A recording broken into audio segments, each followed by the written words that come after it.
you're an unpaid carer, you've probably been told there are only two choices.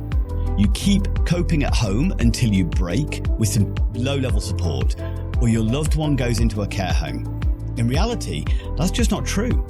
Live-in care, having a trained carer move into the home, a third option most families aren't probably told about. Today we're unpacking what it actually is, what it costs and who it's right for, and how it can protect both your loved one and you. My guest today is Gary Derbyshire from ProMedica 24, who works with families around Lancashire, Yorkshire and Cumbria to set up live-in care for people living with dementia, learning disabilities and complex needs. We're going to talk about what live-in care actually looks like, how it compares to a care home, what it costs and how it can protect both the person you love and you as a carer. Hello, Gary. Thank you so much for joining us today. Are you doing all right? I'm doing very well. December is a very busy time. It's a joyful time, but busy time. I like to go and thank all my carers and visit all my clients, drop off Christmas gifts. It's a really nice thing to do. I love it. Nice. Yes, I'm just preparing myself and ready for the Christmas period as well. But I'm looking forward to the conversation we're going to have today because this is an area I feel a little bit ignorant about, really, as far as understanding this. So let's dive straight in with the big question that people often kind of search for and ask, which is, so what is lived-in care? And when we're talking to family for the first, or when you're talking to the family for the first time, like, how do you explain lived-in care in simple human terms? Well, when families ask me what living care is, I say to them, forget what you know about care. Forget maybe your experiences of maybe popping in care or residential care, because living care is almost like going back in time when a daughter or a family member would support and care for a loved one when they needed it. So we have a carer who represents that family member. And almost becomes that trusted sort of, family member. They're living in a spare room in the property, providing that all-round support, care and companionship. And, it's such a nice thing when you think about people living on their own. A lot of my clients live on their own. It's such a lovely thing when you have someone there in the property, sleeping in overnight, just taking away all that anxiety.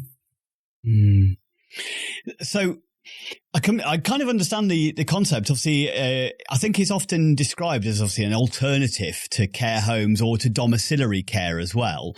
But that can obviously feel a little bit vague. So especially when you're stressed out and tired, as many family carers are. So from a family's point of view, what are the real world differences between live-in care and kind of residential or domiciliary? Yeah, massively differences. Any support that allows people to stay in their own home, I'm a big fan of. It's really important to me. I'm passionate about this. But when you compare the three main options, if we look at domiciliary care, because I'm trying to think of a better word, Andy, than to use journey. But I can't.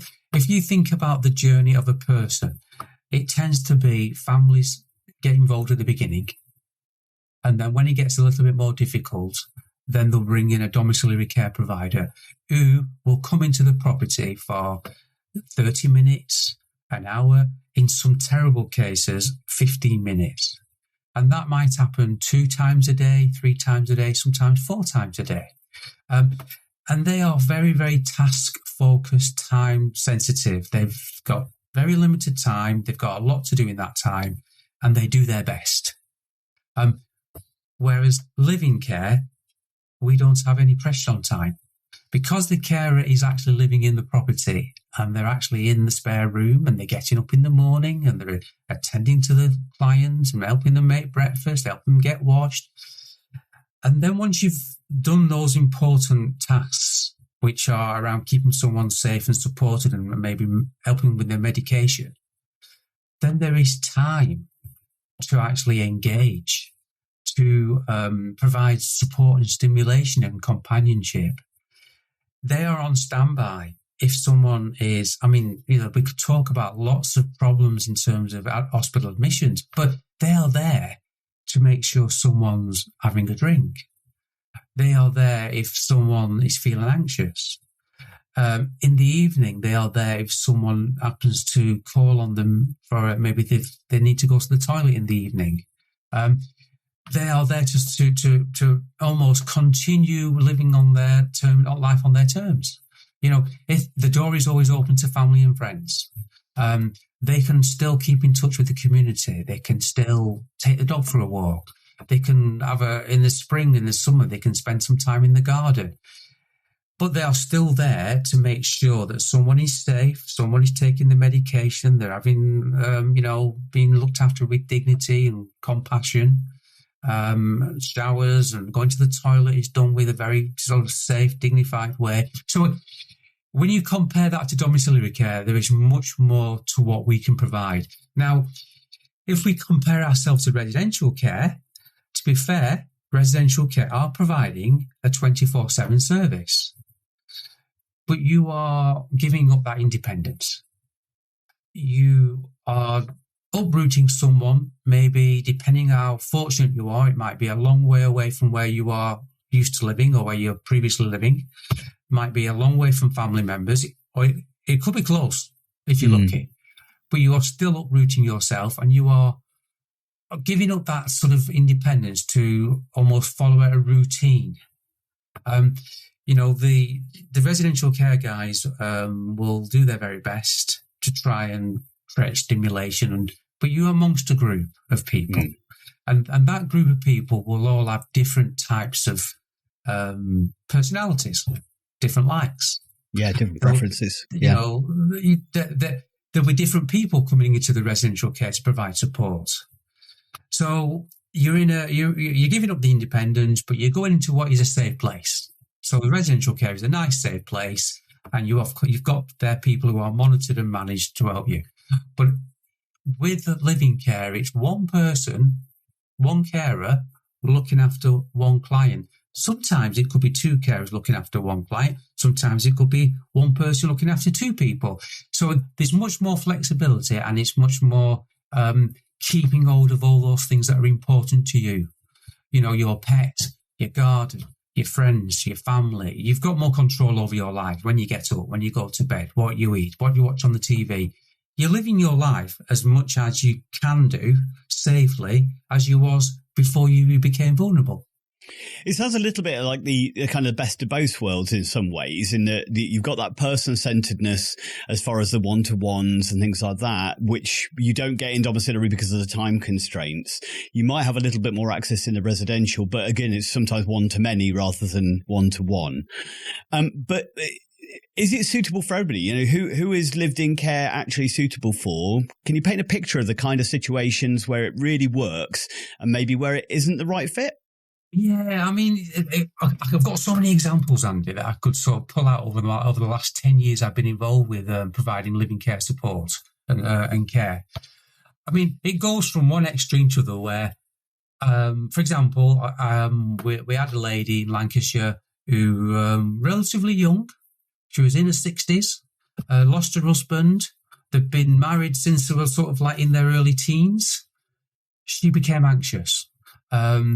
She was very worried about being on her own in the property. There was no family around. So we just matched her up with a carer who was very compassionate. There was no real major care needs. It was more just someone wanted to reduce anxiety and to build up her confidence. And we did that for several months and then stepped away. Brilliant. Then we have other situations where somebody might go into an hospital. They've had an operation or an hip operation, and they are struggling to prepare meals. They're struggling to do the laundry, and we'll go in there and we'll provide that support. No real care needs. They might need a little bit of personal care because they've got mobility restrictions due to their operation. The most important probably client requirement is people living with dementia. Who are vulnerable, and dementia is a very sort of complicated subject because you can have people who, on the face of it, look very, very independent and look well and fine and safe, but they'll just have different vulnerabilities throughout the day. And then you've got the other extreme where they are highly vulnerable and they need a lot of support. So these are the guys where there's no doubt that they are vulnerable. They're vulnerable from not drinking enough, from falls, and we will provide support for those guys. We've got people who are trained to support people living with different types of dementia. What we're seeing is there's more and more examples of younger people with diagnosis of dementia, and they have families, they have jobs, they have work, they have interests, they still want to live life to the full, but they're just vulnerable. So you almost become a buddy and a friend to those guys who want to go, and they might want to go to the cinema, they might want to go out and have a meal. So you are accompanying those on those sort of community visits and social visits, but at the same time, you're still providing the important care and medication when they need it. And they might have times when they're highly vulnerable, and we can step in and support them. So there's a lot of different needs out there, from disability to learning difficulties to people with dementia and Parkinson's to people who are just suffering from a little bit of anxiety and depression. So if you're caring for a loved one or somebody in your world who needs some additional support, I think one of the big questions people want to know is living care cheaper than a care home? Well, when I started 10 years ago, and living care was quite a new thing, there were not many organisations. I think we were one of perhaps three who are providing it on a national basis that was regulated and fully managed, where we had a professional structure around it. There are more now. And it's interesting because, living care is a very, very structured service. There's a lot of support around it. And you have a care manager.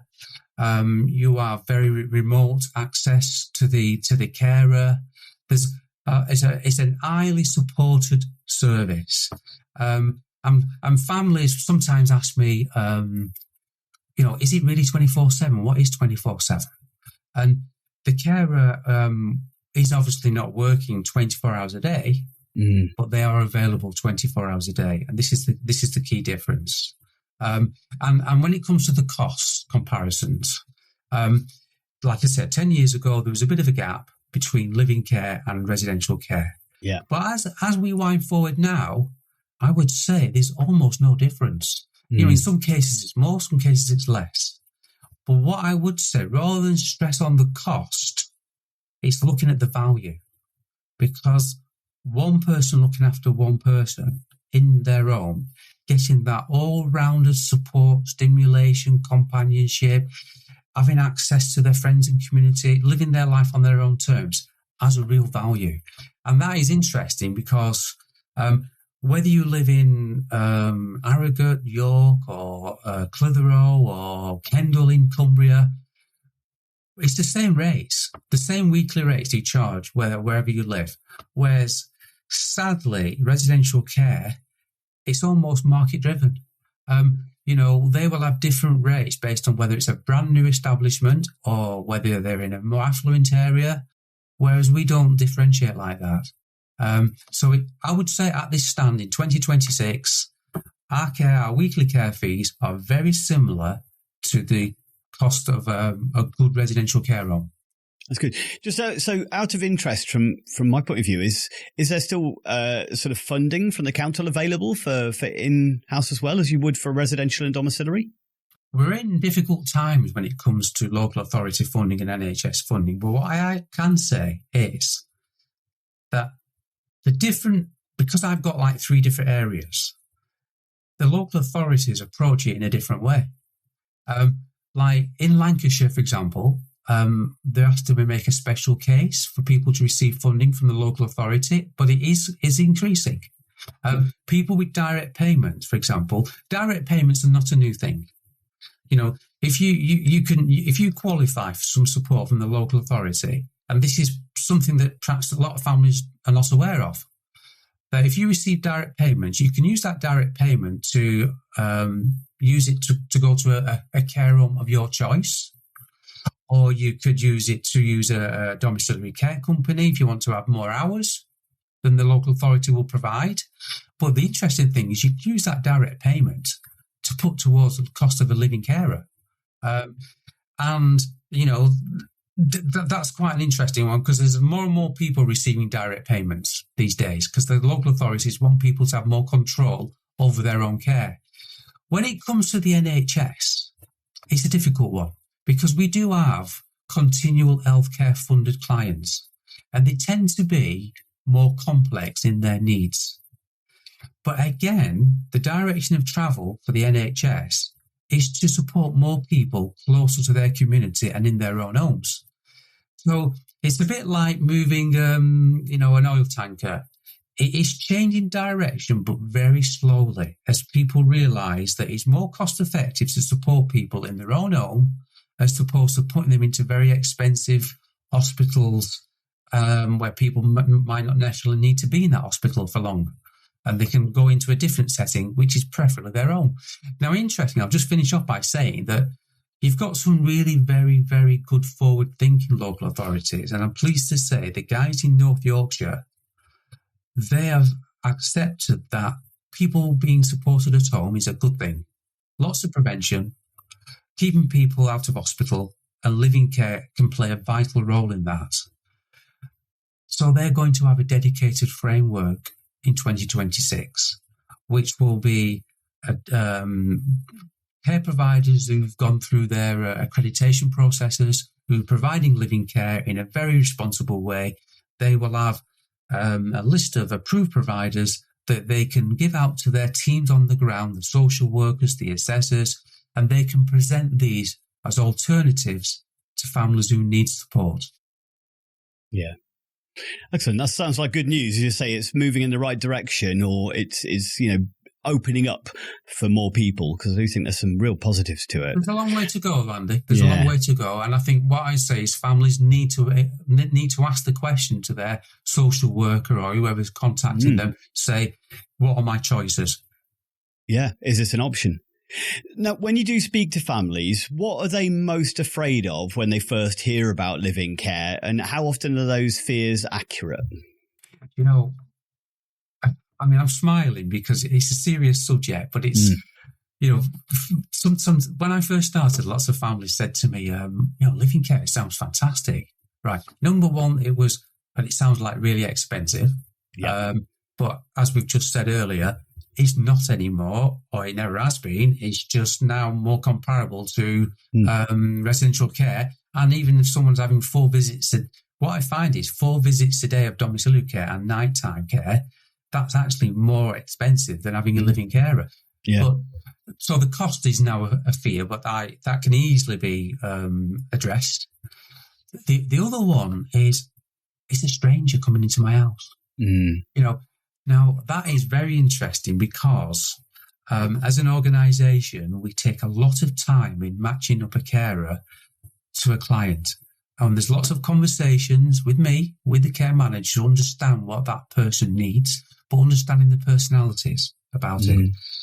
But technically, when that person walks through that door, the very first time, once we've gone through all the processes of all the matching up and we understand what they need, it's still a stranger in a sense, but that very, very quickly changes because that first 1 hour and then the next day and then the next week, and then bearing in mind we are quite unique that we have carers who stay with our clients for, on average, between 4 and 6 weeks before there's a changeover.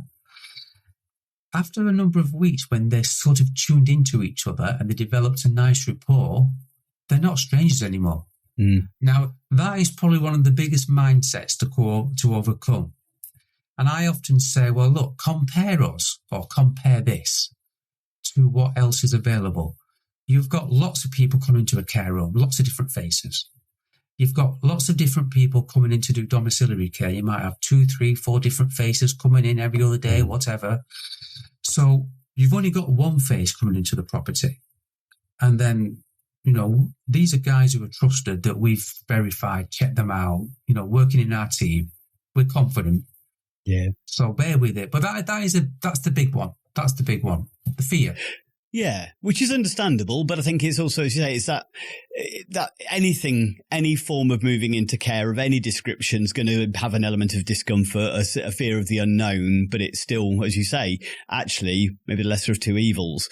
I suppose it's maybe the fears of the responsibilities other than the care, like people even judging your house and how tidy it is and all those sorts of elements probably come into people's minds and all sorts, don't they? Yeah, I mean, it's really interesting because when I get families who are very engaged with the service and they end up being more concerned about the carer in terms of their welfare, which is lovely, than their own mother sometimes. Because when that initial anxiety sort of disappears and everybody settles into a nice routine, I'll have conversations with a daughter or a son and they'll say, is the carer okay?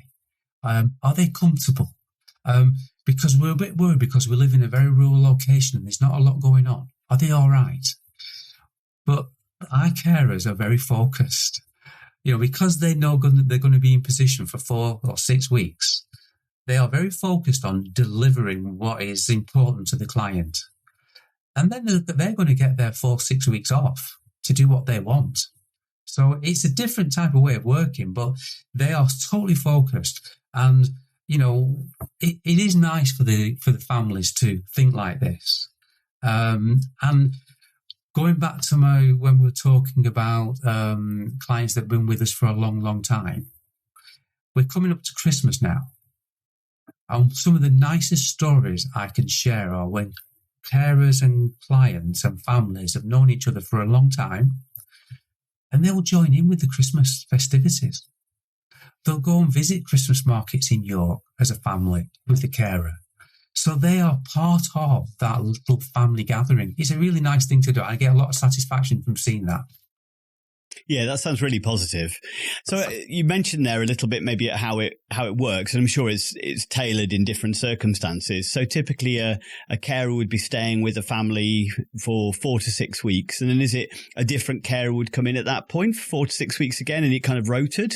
Yeah, so what we try and do ideally is pick a team of 3 who will provide care for the one client, or it might be a lady who's living with her husband. Her husband doesn't need care. The lady needs care, the wife, but we'll still provide that all-round support for husband and wife. Still do the laundry, still do the cooking, still keep the house tidy. So that's 6 weeks. So carer 2 arrives. And carer 2, we go through the same process, make sure they're matched up, make sure they understand, make sure there's good highly chances of the chemistry is going to develop nicely. Then carer 3, after 6 weeks, comes in, and then we go back to carer 1. But I always say this to families, that they will all do a good job, right? But we are all individuals. You and I will have different likes and dislikes, yeah? We'll all have different personalities, some extroverts, some introverts, some are quiet, whatever. So we'll have a conversation when we come to the end of the care period and say, what do you think of Maria? What do you think of Tracy? What do you think of John? Everything gone okay? And some families will say, yeah, it's great, but she's a little bit quiet or she's a little bit loud. So if they don't want Tracy or John to come back, then we will put a cross, and maybe that carer will be more in tune to go to another client. So ideally, once we've got 3 ticks for 3 carers, and the carers are happy as well, because it's important that they've got to be comfortable, then we're in a perfect situation then. So we've got a team of 3 that can rotate for as long as the family are happy and they need us. So it sounds an interesting way of working. It's quite nice to give people that break from each other generally, isn't it? It's like having we can sometimes do from our own family, let anybody else. Yeah, well, I mean, sometimes we have to be careful as well, because if we have a carer and a family that are really, really formed a really nice chemistry and bond, they might say to us, well, we'd like to keep that carer, please, because, more than the 6 weeks. And sometimes we are flexible. We'll assess, because there's a lot of remote and physical monitoring of the care and the carer. But if we spend too long with that client, with the carer, we can develop a dependency.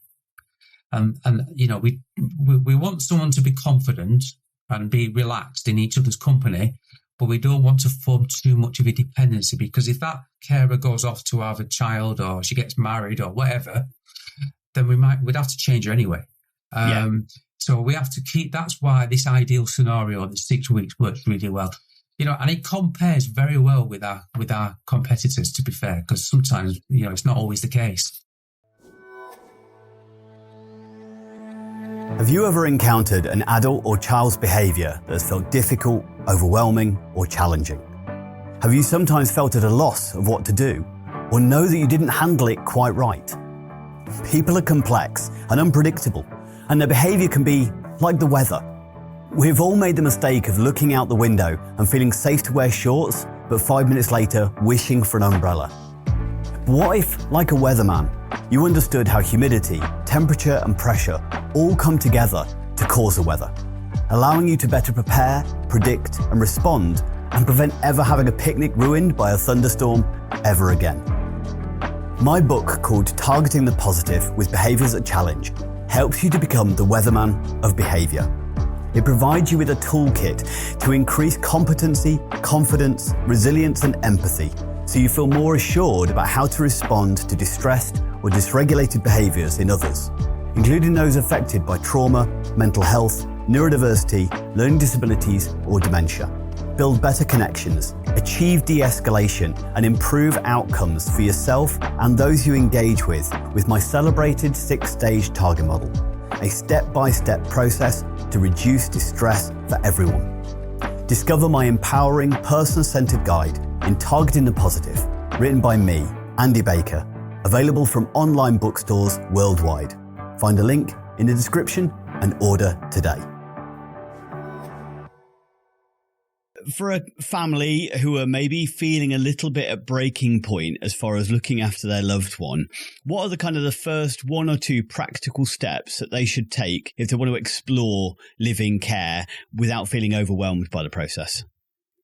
Well, I'll just go a step back from that, to be honest, because I'm a big fan of prevention. All through my career, I've worked in services, products, that have provided preventative services and products. And sometimes families leave it too late. It's never too late, but it's late, because you've always got, if you've got a mother or a father who's been receiving domiciliary care, and you can see that it's gradually getting more complicated, don't leave it too late. Because the last thing we want is an accident or a problem, or a UTI or a fall or whatever, or an anxiety to develop. So just take action before it becomes a problem. Then just pick up the phone. If it's going to be my area, well, we're a national provider, but if it's my area, it's likely going to be me you're going to be chatting to. And I will give people as much time as they want, just a friendly conversation. I'll even meet them up have a meet up for a coffee and just talk through what the possibilities are, and just talk through what is needed, what the situation is, where you are, what's happening at the moment, and we can offer help and guidance. And even if it isn't living care that's going to be the solution at this moment in time, I have developed such a library of information and contacts. I'm more than happy to signpost, to share, to advise. But just have a friendly conversation and share where they are with me, and then we can see if living care is the right fit. That's great. That's great advice. So one of the things, and you've touched on this a little bit as we're going through, but a question I think many people would want to know is, what does a living carer actually do? Okay, that's fine. It's good. Well, like we say, they're living in the spare room, and the spare room doesn't have to be, because again, joking apart, some of the families say, well, do we need to do it? No, as long as it's tidy and clean and it's a single bed and a wardrobe and a little cupboard, that's all we need. They can share the same bathroom. They can share the same kitchen facilities. It doesn't have to be sort of 5-star glitzy accommodation. It can be fine. So sleeping. Let's assume the most standard support service here. They're in the spare room. They get up in the morning. They'll help the client with having a shower, having a bath, having a wash. Help them out safely out of bed if they've got some mobility issues, and they can use equipment if need be. It's all down to the care assessment with the care manager. They'll support people with medication, which is important because it's one of the major reasons why people end up in hospital, because of medication errors. So we'll manage their medication. Everything's recorded remotely on these gadgets that the care manager can see wherever she is, in the office, on the road. You can see what's going on a real-time basis. So once we've done that, and they've had breakfast, they've prepared a meal, they've sat down together, had to have breakfast, then that's when the client may just be comfortable, sat down in the living room, watching the TV, or listen to the radio, or listen to the music, or having a nap. The carer will then go and clear up and tidy, do some laundry, and obviously record the activities on the gadgets.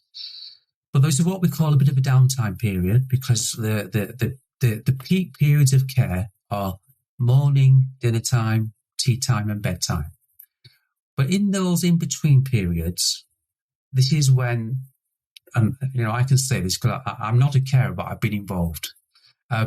You can have conversations, and I love the conversations with these guys. They've got such a wealth of experiences to share with you, and you can really enjoy their company.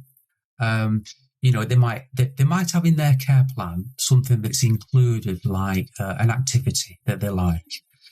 It might be something to stimulate that, if they're living with dementia, people living with dementia can still live a quality life.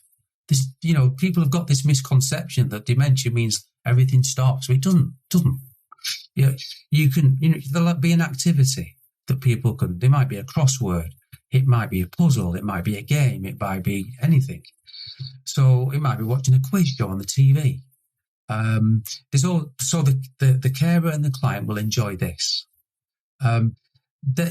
If it's, like we said earlier, if it's in the spring or the summer, it might just be simply sat in the garden, because people have grown up in that property and their gardens are so precious to them. So they want to they might not have the physical strength to actually do some of the activities, but they might still enjoy someone else having a go. And they can have a very light touch activity to go in the garden.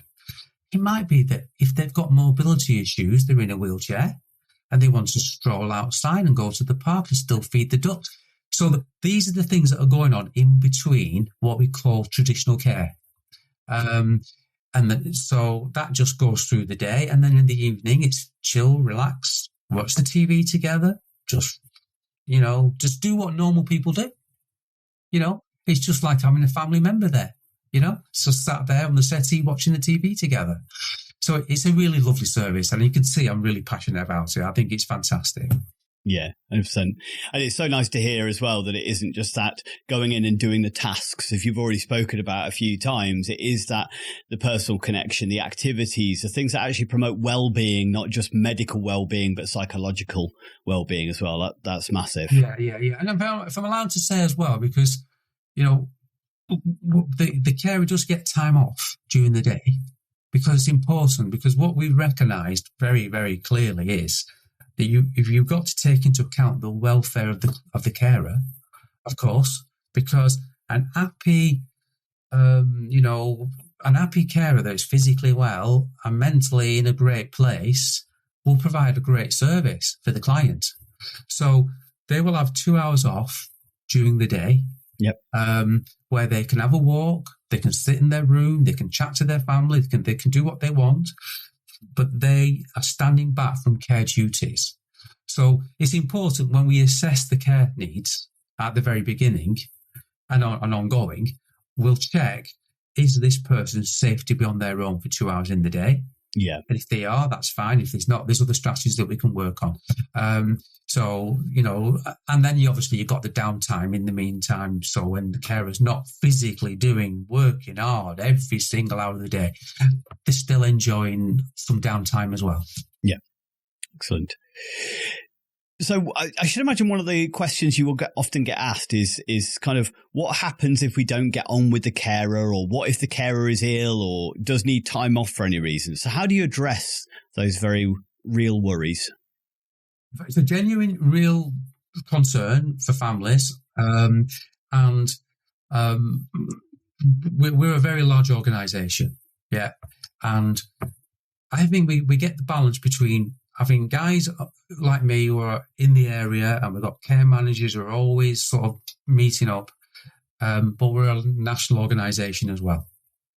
So if, for example, a carer becomes poorly and she's not well enough to perform her duties and keep that client safe, then we will have carers that are arriving and departing every single day in different parts of the region.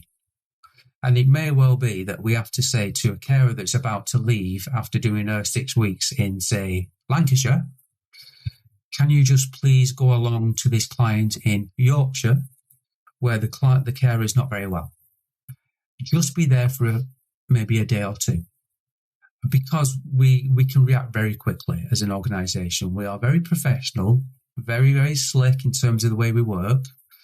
And we will put a carer in just for 2 days, and then we will assign another carer. It might be the carer that's due to come anyway, who's ready and available. She will step in. In the 10 years I've been involved, and certainly as the organisation have been providing this service for like over 20 years, we have never left anybody without care. And the care manager, they're qualified carers. And, in the worst case scenario, they can step in as well. So we can cover. There's not an issue. And we're monitoring it all the time. One of the things I know it mentions on your website is about joined up support is something that you do. So talking about working with charities, NHS teams and community services. Can you think of an example of how that joined up approach that you work from has made a real difference to a family? Yeah, well, there's some common themes here. So I can give you one example that's probably typical. Because we're a regulated care provider, we are authorised to talk to social workers, to national NHS guys, occupational therapists, physiotherapists, they're all sort of cohort of professionals. So when someone potentially we can see that they're developing, say, some mobility issues, we can speak with the occupational therapist to make sure in advance that they're doing the assessment of the property, to put in essential bits and pieces in there, rails, hoists, to make sure you can have safe transition from chair to bed and around the property. So we can work with the occupational therapists. We work very closely with social workers as well, because even if the client's paying for their own care, they'll still be assigned a social worker, and we can identify with a social worker where we can address some of the increasing demands on their care and put in different strategies to overcome any issues. Physiotherapy is a good one. Some of the guys have maybe have a knee operation or an hip operation, and we will coordinate the physiotherapy. Sometimes, there's an example where one of my clients was struggling to find an NHS physiotherapy, but because I've got such a library of contacts, I am familiar with a private physiotherapist who used to have about 30 years in the NHS, and I put them in touch with my client, and she popped in twice a week for 6 weeks to get that person's mobility back on and strengthen and do all the things that physiotherapy would do. So we have a very much joined up approach, and I think that works really well. I think it could work better, if you want the truth. I think that at the moment we put the news on, and we hear the news about the crisis in hospitals and people in wards waiting to come home. I think there is an issue, and I don't want to sort of get a little bit too political here, but I'm a very sort of strong in my opinions that living care and not just us, but all living care providers have got a role to play in helping that problem in the NHS discharge areas. And they're not really listening to us at the moment. We could do a lot more there. But yeah, as far as the general sort of professional network goes, we can be that sort of central pivotal role where we're connecting everybody up. But, ultimately, it's all about the outcome, better outcome for the client. And I suppose with having somebody live in as well, as opposed to in either of the other two options, you've got this ability to really get to know the client, what their challenges and weaknesses are, which means you're not getting them putting on a show for 15 minutes when the carers come in. The person who's living in is going to see them at their best and their worst and be able to kind of actually flag and signpost some potential challenges, worries, or, hey, this is something that needs to be adjusted. Yeah, I mean, again, this word prevention will keep cropping up in our conversation, Andy, right? Because, we are literally seeing the client on a daily basis, day after day after day. So we can see any changes where you would not necessarily see those changes if you were a domiciliary care provider who was coming in. Perhaps even changes can be within the hour. We know that UTIs are so dangerous. So we can see if someone's not drank their cup of tea. We can see that. We can also see if they are developing, I don't like to use this word worsening or more challenging, but we can see if their dementia is having a bigger impact.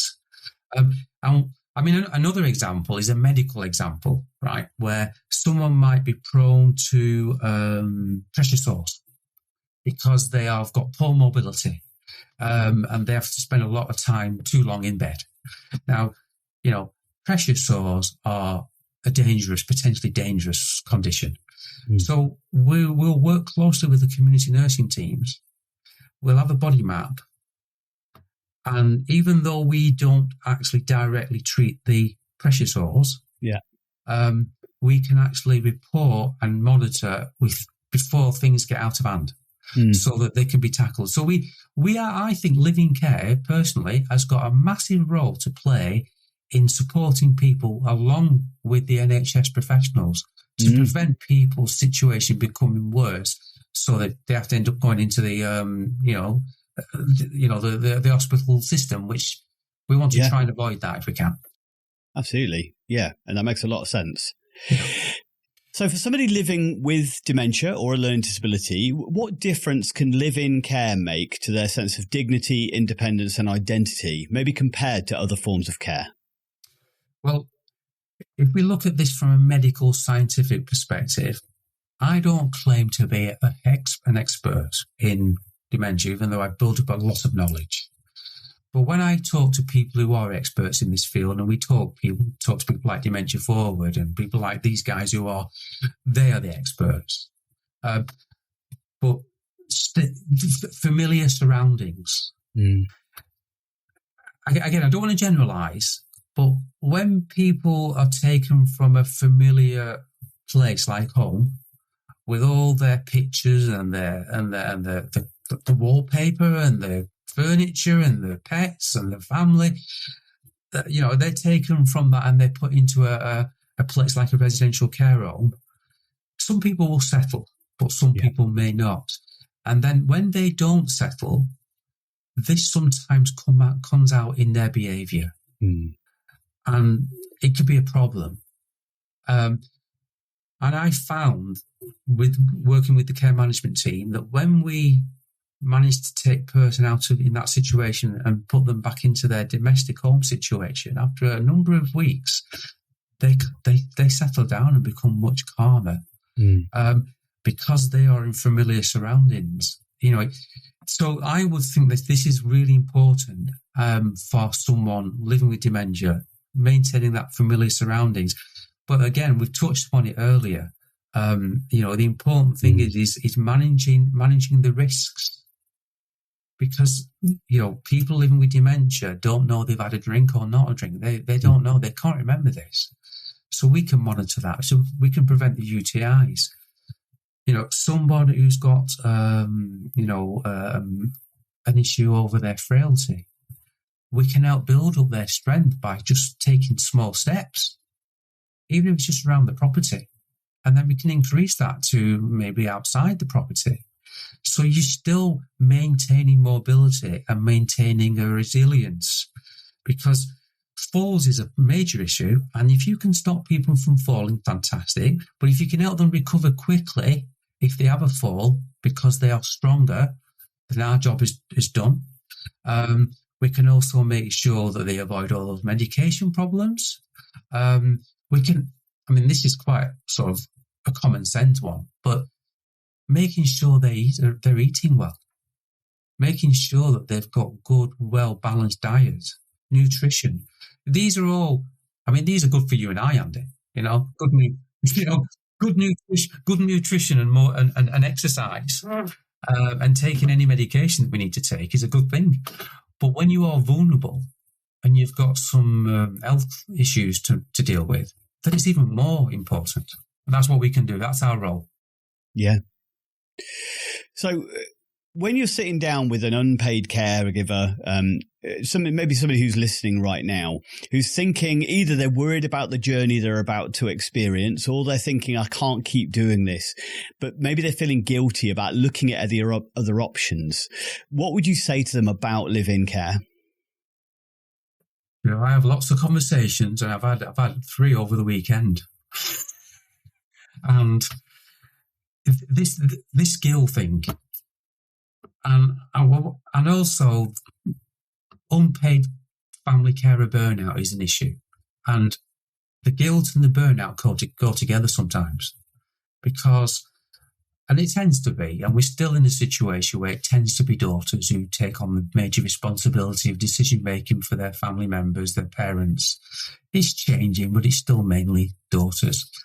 And they wonder about what's the best thing to do. Of course they are. They love their mother, their father. They want the best thing for them. But they don't want to give up. And what I gently say to them is, well, if you suddenly sort of struggle yourself because you can't cope, because you're running a business or you've got a family to look after, you've got your own life, you might be living 3-hour drive away, you can't keep that up before something will happen to you. So if you have a breakdown yourself, then there's 2 problems there. There's your mum and yourself. Yeah. So you need to sort of look after yourself. You've got to have some self-care as well. So set aside that guilt, because if something happens to you and then something happens to your mother because you can't support her anymore, then that guilt is intensified. So step back, try to look at it from a different perspective about what's best for your mum and best for you as well combined, and then just trust another organisation, whether it be us or someone else, to take on some of that responsibility. And then this will allow you to become the daughter again, not the carer, the daughter. You can enjoy sitting with your mum, chatting, without worrying about, has she taken a medication? Has she drank enough? Is she getting that exercise? Is she all right? Because that's our job. You can just be the daughter again. And then that guilt disappears because you see everything's working well. Yeah, love that. Really important message, Gary. Now, there is a lot of companies out there that offer live-in care, yours being one of them. But what are the key questions that families should be asking any provider before they trust them with somebody that they love? Well, going back to when I was saying that I'm a bit of a library and I'm a bit of a signposter, what I say to all families is when you're looking at care, and you're looking at any care, right, is do your own work. So go to the Care Quality Commission website. You might be a little bit anal this, but I know that what I would be doing for my mum is I would spend a lot of time making sure that I'm going to trust them with the right organisation. So go to the Care Quality Commission, see if they're rated good. If they're not rated good, forget. Good or excellent. Then if you really want to have a look, drill down into reading some of the reports. Now, don't get me wrong, it's important to have a good management team. It's important to keep your records. But what is really important is the care.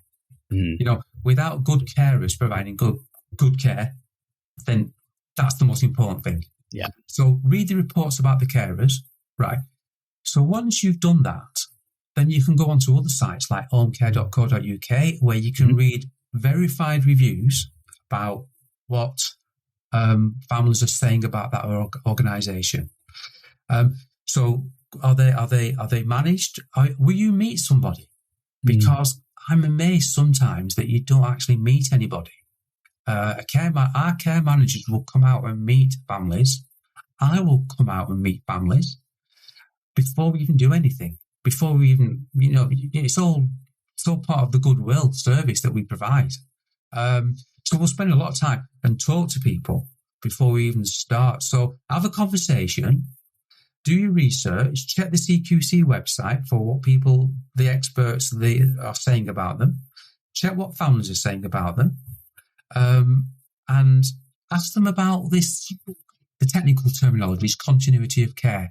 Because and I'm not going to name them, because I've come across situations where people think they're having living care, but it's carers working around a shift system, charging by the hour.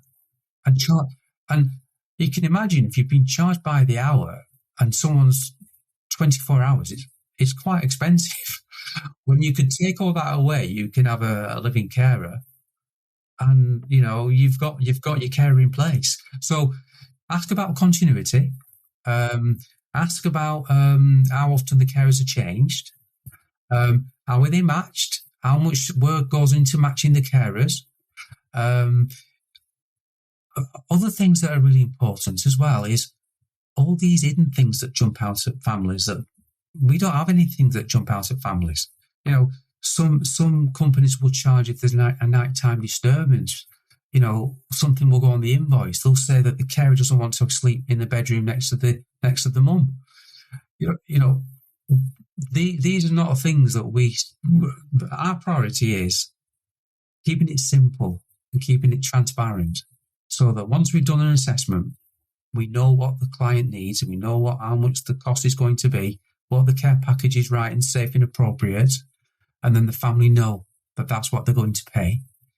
Whether it be direct payment or local authority or whatever, or self-funded, they know. So you need to really sort of dig deep beyond the glossy websites, beyond the people on the end of the phone.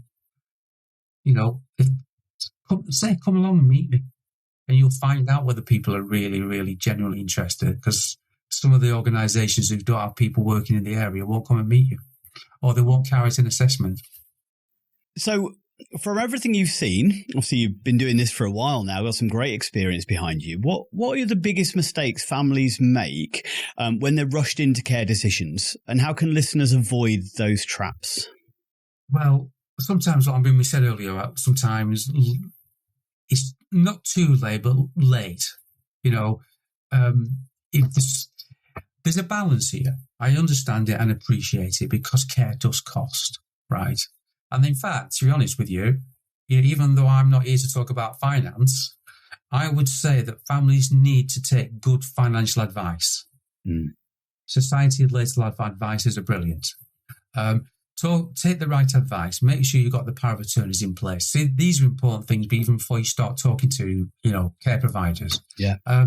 But once you've got your legalities and your finances in the way, then it's engaging with the care provider to make sure that everything, like we said, you've done your due diligence, you've done your research.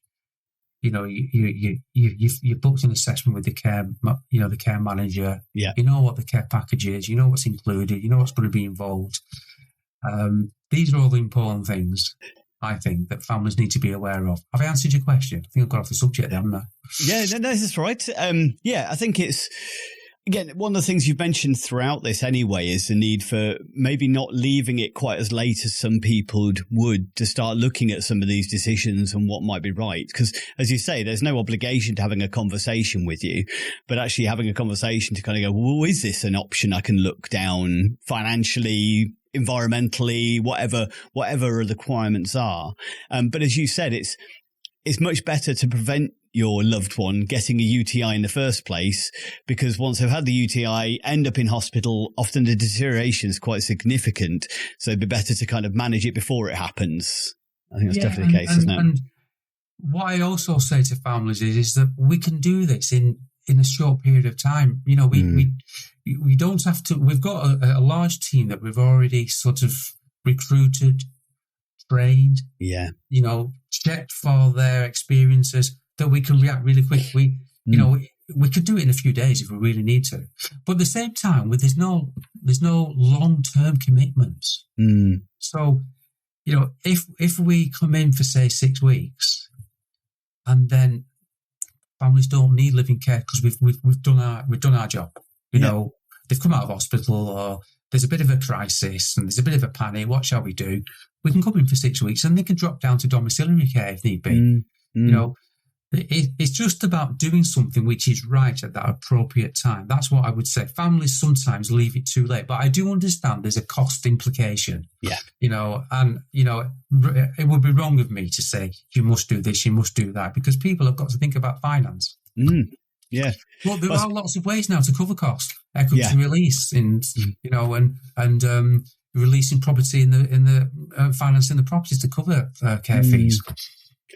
So even if it's the 6 weeks, sometimes it could be just getting on top of things, figuring things out at that point, and just getting some support. If you're working a job at the same time as trying to look after this loved one, it might just be that little bit of breathing space to get stuff figured, even if that's as far as it goes. So I think that's really good advice. You mentioned unpaid carers before, family members, a wife, a husband, a daughter, who's providing the care, maybe with domiciliary care. But if they want to go on holiday, then this is becoming an increasing demand on our services now, because people are contacting me and saying, I'm desperate for an holiday. I really need a break. We can do a week's living care.